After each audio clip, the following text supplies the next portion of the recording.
Ang bagong katawan. Alam natin na ang ating katawang panlupa ay parang bahay na ating tinutuluyan habang nasa mundo pa tayo. At ito'y masisira. Ngunit alam din natin na may inihandang katawang panlangit ang Diyos para sa atin, na hindi mamamatay kailanman. Ang katawang ito ay ginawa ng Diyos at hindi ng tao.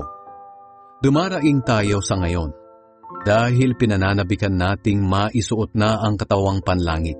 At kapag nangyari ito, hindi matatagpuang hubad ang ating kaluluwa.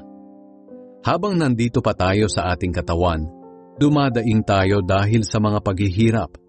Hindi dahil sa gusto na nating mamatay, kundi dahil sa gusto na nating magkaroon ng bagong katawan para mapalitan na ang katawang may kamatayan ng katawang walang kamatayan. Ang Diyos na rin ang siyang naghanda sa atin para tanggapin natin ang bagong katawan.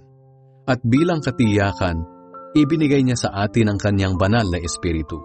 Kaya panatag ang aming kalooban kahit na alam namin na habang nabubuhay pa tayo sa ating katawan, ay wala pa tayo sa tahanan ng Panginoon.